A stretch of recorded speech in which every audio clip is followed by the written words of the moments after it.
I want to take you all on a little journey into the past to show you things which, not that long ago, were considered normal and even healthy. These are things which today we recognize as dangerous and absolutely insane. But at the time, everyone was doing it. It was all the rage. It was completely normal. I want to do this to prove a point. At the end of all my videos, I say the future is dog-free because one day, in the not too distant future, we will look back upon dog ownership with horror, in the same way that we look back with horror on the things I'm about to talk about. We know today that keeping a dog in the home with children is child endangerment. We know that dogs are unpredictable, predatory carnivores that are biting people by the millions every year. 28,000 people per year require plastic surgery just in the USA due to dog bites. It's insane. It's just as insane as using cocaine for a toothache. You used to be able to go and buy cocaine toothache drops. You used to be able to send your kids in the mail, through the mail. You could just send them off.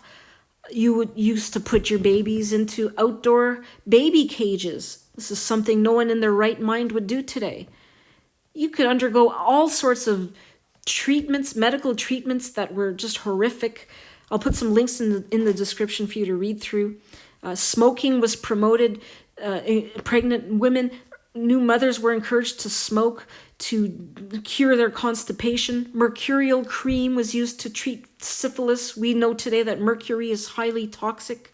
Kids were given molten metal play kits, and they would suffer severe burns. You could revive yourself with radioactive water. It was considered healthy to drink this stuff. Unbelievable. You could go to the pharmacy and buy some heroin if you had a cough. It was normal to do this. It was considered healthy. People who wanted to lose weight would deliberately infect themselves with a tapeworm, which could then migrate to the brain and kill you. Arsenic, which we know today is toxic, was used as a beauty treatment back in the day. It was all the rage. You would send a young child, as young as 6 years old, up your chimney to clean it for you. Unreal. Radioactive face cream was used for beauty treatments. Look at this, ads for radioactive face cream. Bloodletting was extremely popular. This is my favorite. Women were encouraged to douche with Lysol. Look at this, a man walking away from his wife who's distressed because I guess she didn't Lysol her hoo-ha. Unbelievable. Diet pills that would lead to blindness and premature death. People were taking these like it was nothing. Men would attach these electric caps to their heads to treat baldness. It goes on and on and on. Like I said, check out the links in the description. Now, most people will scoff or even become hostile with you. If you say that keeping a dog in the home is child endangerment, most people disagree with that. Most people disagree with you if you say keeping a dog as a pet is insane, dangerous, a danger to the community, a public health and safety risk. They will disagree with you and think you're crazy. In the same way that people 50 years ago would have called you crazy and become upset with you if you dare to suggest that the following things were child endangerment. I'm going to talk about some things that were completely normal in the 1960s, which today we all recognize as dangerous. Dangers in the home. You know, child endangerment, we can recognize many things as being child endangerment today. But at the time, they were not considered as such. Going back 50 years, we can see how the craze for pet dogs is bucking a 50-year-long social trend. Over the last 50 years, we have become a lot more aware, and we have identified many things which were once considered safe and healthy, which are not safe or healthy at all. We know that today. We didn't know it then, but we know it today. So we have changed our laws, we have changed our attitudes, and the same thing is going to happen with dogs. Many of us recognize the danger dogs pose to the public and to our children, and awareness is only going to grow from here. And as it grows, public opinion will change, just as it changed with all these other things I'm about to talk about. So, talking about child endangerment or dangers in the home, one of the differences in homes of the 60s was lead paint. Lead was added to paint to improve durability. Because lead tastes sweet, children would be tempted to put lead-painted objects in their mouths or to bite on the top of their cribs. Lead is a heavy metal which can cause delayed development, nervous system, and kidney damage. Since water pipes were also made of lead, children would be taking in lead with any water-based drinks. Lead wasn't the only problem with cribs in the 60s. Cribs could have sliding drop rails that would fall onto hands and feet like a guillotine. Slats would be so wide that children could get their heads trapped between them. Babies commonly got their fingers caught in crib fastenings. To make matters worse, the expert pediatric advice was for mums to lie their babies face down to sleep. This is now considered to be dangerous. Lead wasn't the only heavy metal hazard in the home. Plastic building blocks, plastic figures, play jewelry, and puzzles could contain dangerous heavy metals such as cadmium. Plastic with cadmium in it produces a more vivid color, particularly yellow, and the color lasts longer. Cadmium causes cancers in humans, and it affects the respiratory system, the kidneys, and the skeleton. We now know that asbestos causes cancer, and we treat it as a hazardous material. In the 1960s, they had no such concerns. Asbestos was everywhere. It was a wonder material. It could be used as a roofing material for your garage, or as a building material, or as insulation, even as floor tiles. You could buy asbestos oven gloves or mitts, asbestos heat mats to place hot cookware on, and when you did your ironing, you would have a handy piece of asbestos to rest the hot iron on. The home was full of dangers just 50 years ago. There was no child-proofing. So if a toddler wanted to help themselves to a drink of bleach or wanted to see what your medication tasted like, then there was nothing to stop them.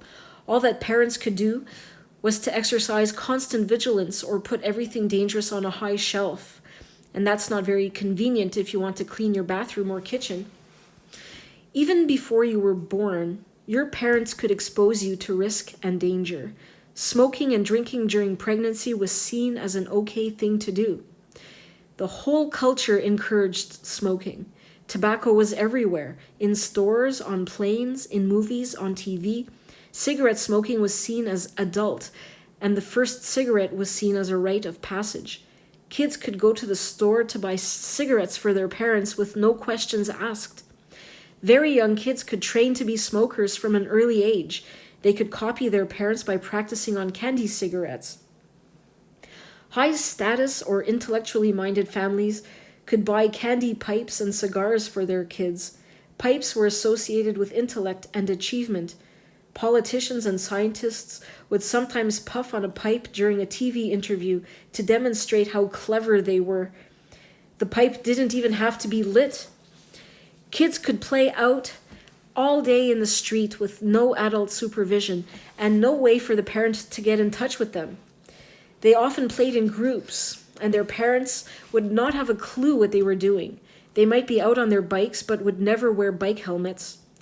City kids would literally play in the street, running around the street. Games would halt when a car came and then resume. Hopscotch, stickball, Marco Polo, hide and seek, and street hockey are examples of games that were literally played on the street. When kids were out, they might go to a playground. Playgrounds of the 1960s held dangers unknown to modern children. First of all, they would normally be situated in concrete or asphalt that would guarantee a heavy landing. Slides would be made of shiny metal that would heat up to hot plate temperatures on a hot day. The build standard of climbing frames was usually poor, with instability and sharp edges built in. Space age was a craze in the 60s, and many of the features of a play park would have a space theme. Very tall structures with no safety nets and hard concrete underneath were common. Here is the Sooner Tower in Sooner Park in Bartlesville, Oklahoma, in 1963. Toys at home also posed danger. Kids could get radiation exposure with the Gilbert U-238 Atomic Energy Lab. This toy contained 4 types of radioactive materials for junior scientists to play with. Or they could impale each other with jarts, which was short for javelin darts. This is what passed for harmless fun in the 1960s.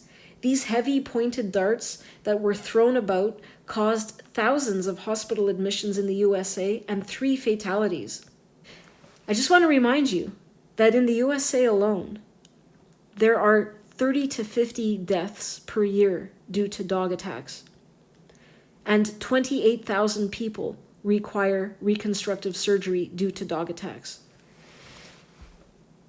The CPSC, or Consumer Product Safety Commission, reached a deal with manufacturers of these jarts in 1970, persuading them to stop selling jarts as toys.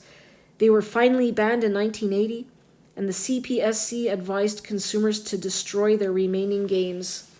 When are dogs going to be banned? They are causing far more harm than jarts ever did. You could also buy toys like super elastic bubble plastic, which would give your kids the opportunity to inhale toxic vapors from polyvinyl acetate found in glue and ethyl acetate found in nail varnish remover.